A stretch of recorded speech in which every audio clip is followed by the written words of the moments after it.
मैं जानता हूं अनपढ़ आदमी को क्या पता होगी, पढ़ा लिखा हो तो पता हो। अगर पढ़े लिखे प्रधानमंत्री होते तो जो आपसी सहमति वाली बात है जो कल उन्होंने कही कि किसान जब चाहे एग्रीमेंट से बाहर हो सकता है, प्रधानमंत्री जी मैं बता रहा हूं, आपके लॉ मिनिस्टर है ना रविशंकर प्रसाद, जरा उनके सामने कानून की किताब रख के उनको कहना बता यार क्या है इसमें।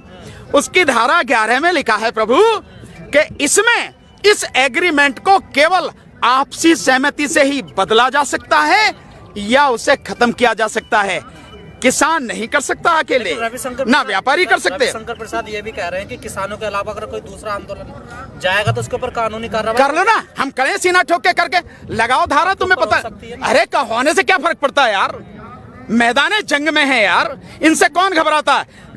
1998 में मेरे पास मुकदमा, मेरे खिलाफ मुकदमा हुआ 21 साथियों के खिलाफ, 5 साल बाद सरकार ने वापस ले लिया, इससे क्या फर्क पड़ता है।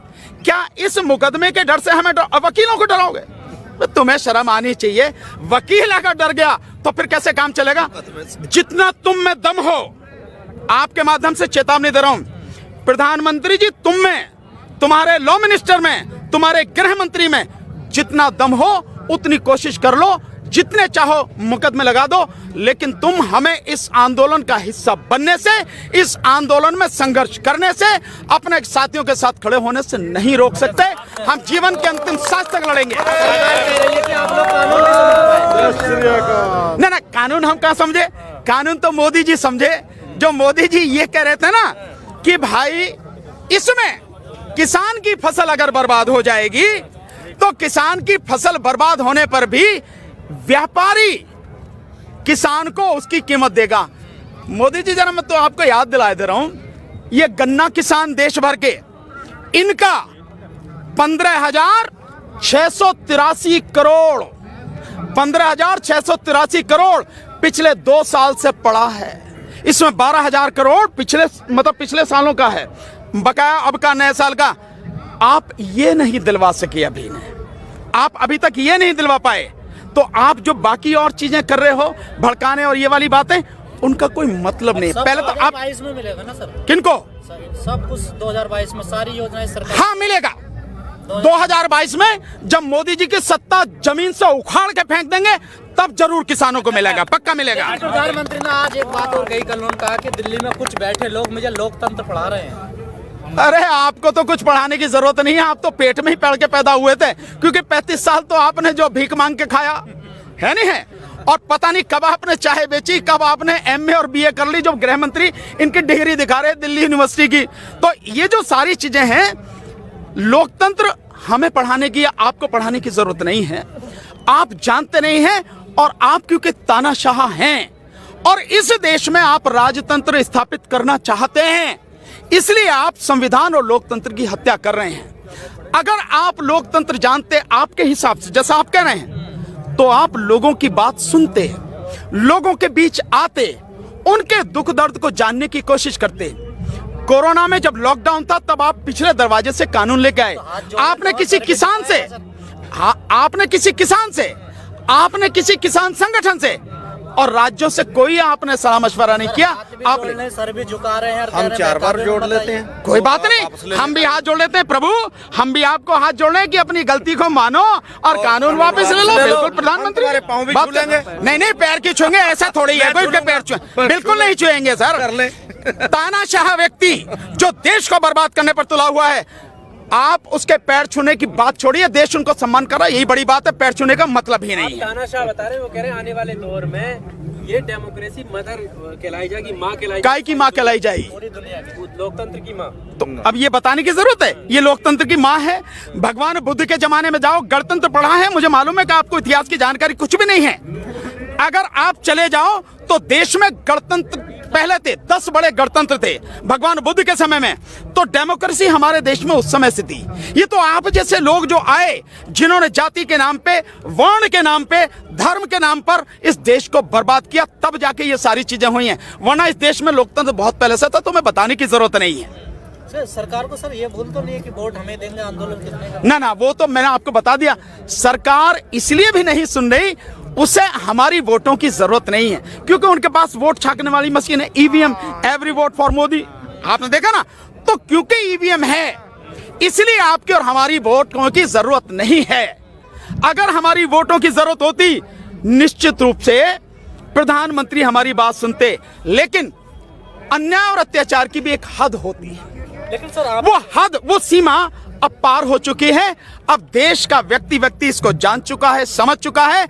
अब आपकी इन झूठी बातों में, बरगलाने वाली बातों में कोई नहीं आएगा, और अब उसका लक्ष्य केवल एक ही है, देश को बचाना, और उसके लिए तीनों कानूनों को वापस करवाना, एमएसपी को कानून लेकिन बनाना। सर ये मामला सुप्रीम कोर्ट में भी क्या लग रहा है सर आपको? नहीं, सुप्रीम कोर्ट जो करे करे, हमें इस बात पे कोई विश्वास नहीं है कि सुप्रीम कोर्ट क्या करेगी क्या नहीं करेगी। मैं तो बहुत स्पष्ट रूप से कहता हूं, इस देश की अदालतें वो न्याय के शब्द को भूल चुकी हैं। अदालतों में फैसले होते हैं, न्याय नहीं होते। आप एडवोकेट बिल्कुल एडवोकेट हूं, तभी बता रहा हूं आपको, तभी कह रहा हूं मैं। जितने लोग जेल में पड़े हैं, 60% वो लोग हैं जिन्होंने कोई गुनाह नहीं किया है। जेलों में जाके देखिए आप, जो उन पे सर्वे होते हैं, रिसर्च आती हैं, उन रिसर्च में जाके देखिए आप।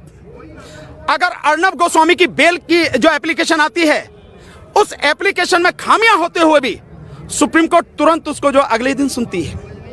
लेकिन अगर भीमा कोरे गांव के जो लोग हैं, उनकी एप्लीकेशन आती है इस बात के लिए भी कि इन्हें कम से कम मेडिकल सुविधाएं तो उपलब्ध करा दो, सुप्रीम कोर्ट के पास सुनने को वो समय नहीं है, और कहती है नीचे जाके आप जवाब सुनो। क्या माना जाएगा इसको? 83 साल के फादर स्टैनली, जिनको पार्किंसन की बीमारी है, जिनके हाथ पैर कांपते हैं, 83 साल की उम्र में उस इंसान को आप गिरफ्तार करके ला रहे हैं कि भीमा कोरे गांव में आप उस षड्यंत्र में शामिल थे, जिसका भीमा कोरे गांव से कोई अभी सुनिए आप गजेंद्र, जिनका कोई लेना देना नहीं। जो वरवरा राव हैं, तमिल कवि, वो 82 साल की उनकी उम्र है, खाट में पड़े हैं, चल भी नहीं सकते हैं, आप उनको जेल में बंद करके रखे हुए हैं। जो एक बहुत बड़ी वकील रही हैं, सुधा भारद्वाज, विदेशों में पढ़ के आई, लेकिन छत्तीसगढ़ जैसे आदिवासी इलाके में जाके उन्होंने आदिवासियों के लिए काम किया। और आपको ध्यान होगा 2012 में एक वहां पर कांड हुआ था जिसमें तकरीबन 15 आदिवासियों को मार दिया था फोर्स ने। उसके विषय में उन्होंने कहा था कि आदिवासियों की कोई गलती नहीं, वो नक्सलवादी नहीं थे, वो आम नागरिक थे।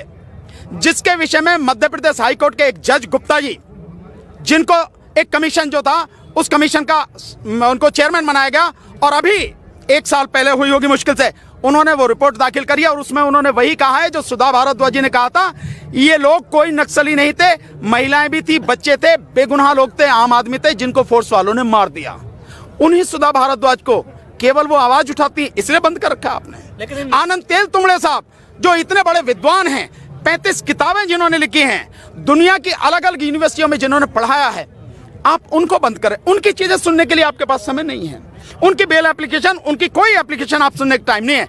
लेकिन वो आदमी जो इस देश में दंगा करवाने के लिए जी तोड़ कोशिश कर रहा है, आर भारत का जो मालिक है अर्नब गोस्वामी, आपको उसकी बेल एप्लीकेशन सुनने के लिए टाइम है आप, और उसे आप तुरंत बेल दे रहे हैं। और आप कह रहे हैं कि किसी को अगर अच्छा नहीं लगता इसको चैनल मत देखो, तो भाई हम जो कर रहे हैं मत देखो। आप जो हमारे बात कह रहे हैं, अगर आपको बुरी लग रही है मत सुनो, आप मत देखो। आप ये समझना पड़ेगा अदालतों को कोई आप वो कर क्या रहे हैं।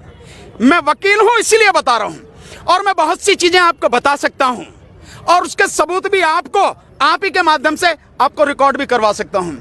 अदालतें केवल नाम की रह गई हैं। अगर अदालतें ईमानदारी से काम कर रही होती, न्याय देने की स्थिति में होती, न्याय करती, संविधान की रक्षा कर पाती, संविधान में जो जिम्मेदारी उन्हें दी गई उसे कर पाती, इस देश में इतना अन्याय और इतना अत्याचार नहीं होता, लोग सड़कों पर नहीं होते। आप कह रहे हैं सरकार तानाशाह हो गई है, अदालत को कोई विश्वास नहीं, तो फिर किससे न्याय मिलेगा आपको? सड़क से। मैंने तो पहले भी कहा था, जब सरकार ही तानाशाह हो जाए, सारे जो संवैधानिक संस्थान हैं सरकार के गुलाम हो जाएं, और अदालतों से भी न्याय ना मिले, तो केवल एक ही रास्ता है, जन आंदोलन, सड़क का रास्ता। और जन आंदोलन शुरू हो चुका है, जनता सड़क पर है, किसान इस आंदोलन को लीड कर रहे हैं। लड़ाई सबकी है, पर लीड वो कर रहे हैं, सबके लिए लड़ रहे हैं। इसी से ये गंदगी साफ होगी, और अब के जब साफ होगी तो पूरी ही गंदगी साफ होगी। सरकार कह रही है 20 राज्य के किसान हमारे साथ हैं, लिखित में लेटर। मैंने कितने राज्य गिनाए अभी थोड़ी देर पहले आपको? गिने ना आपने? कौन गिना रहे हैं? तो सरकार ये बतावे कि वहां के कौन कौन से किसान हैं, हम तो दिखा देंगे जो किसान बैठे हैं। कौन वीडियो कॉन्फ्रेंसिंग है? वीडियो कॉन्फ्रेंसिंग में आपको क्या पता कि कहां बैठी है? पता है आपको? आप बताओ, आप पत्रकार हो, उनके बताने की बात नहीं, मैं आपसे कह रहा हूं सरकार तो कुछ भी बताती है। सरकार तो ये भी कहती थी कि आमदनी दुगनी हो गई। छत्तीसगढ़ की एक महिला को लेके आए थे और पुण्य प्रसून वाजपेयी ने तुरंत ही उन्हें नंगा कर दिया था। वहां जाके पूछ लिया था, वो कह रही कोई आए दुगनी नहीं हुई। आ रहा नहीं आ रहा? सर बाबा रामदेव कह रहे हैं कि प्रधानमंत्री तो सुधारना चाह रहे हैं लेकिन टाइम लगेगा, धीरे धीरे। रामदेव से कहो पहले तू तो सुधर जा। तीसरे कारपोरेट रामदेव से बोलो, अबे तुझे जो है वो वहां से विदेशों से काला धन था, भूल गया? अब 7 साल से तुझे याद नहीं आ रहा काला धन? जब तो बड़ा जो है मैं तो घूमता फिरता है, जो कि 15 लाख आ जाएंगे खाते में, प्रधानमंत्री सब कह रहे हैं। हाँ अजय, अब तो एडवर्टाइजमेंट करता, विज्ञापन करता है। खेत का है वो जो आटा बेच रहा है। जी जी जी जी, रामदेव के देखिए, मैं नहीं, आप देखिए, मैं नहीं, आप सारी रिपोर्ट देखिए। लाला रामदेव के जितने भी प्रोडक्ट हैं 60% प्रोडक्ट आउट ऑफ डेट हैं, या जो पैमाना है उस पैमाने पर खरे नहीं उतरते हैं। ये रिसर्च बार बार आई है, एक बार नहीं कई बार। इस देश में धर्म के नाम पे अंधे लोगों की बहुत बड़ी संख्या है, और वो जो दुकानदारी कर रहा है वो धर्म के नाम पे कर रहा है। ये सबसे बड़ी दिक्कत है। इसलिए लोगों को सोचना है कि हमें धर्म के नाम पर गुमराह नहीं होना, हमें जो मुद्दे हैं उनकी बात करनी है। रामदेव से ये पूछो, स्वदेशी की बात कर रहा, जिस गाड़ी में घूमे कौन सी है वो? और तू दुनिया को दवाई बांटता फिरा। जब तुझे हार्ट अटैक हुआ या तेरे उसको हार्ट अटैक हुआ तो यही आया ना एम्स में, उसी से ठीक कर लेता है नहीं है? और जिस प्रधानमंत्री की बात कर रहा, प्रधानमंत्री जिस गाड़ी में चलते हैं, 9 गाड़ियों का जो काफिला है, 9-10 का, एक गाड़ी की कीमत 3.5 करोड़ है, और विदेशी गाड़ी है BMW, विदेशी गाड़ी है। स्वदेशी की बात करते हो तो पहले उसमें चलो ना। स्वदेशी की बात करते हो और सिर्फ अपने घूम लेके प्रधानमंत्री 10,000 करोड़ का जहाज खरीद के ले आए, और इस 10,000 करोड़ में 10 रफेल आते, 10 रफेल, जो पूरे पाकिस्तान के लिए काफी थे। लेकिन एक प्रधानमंत्री अपने लिए 10,000 करोड़ का विमान लाता है, और वो स्वदेशी की बात कर रहे हैं। तो ये जो सारी चीजें हैं दुनिया समझती है, सब समझती है। हाथी के दांत दिखाने के कुछ और खाने के कुछ और।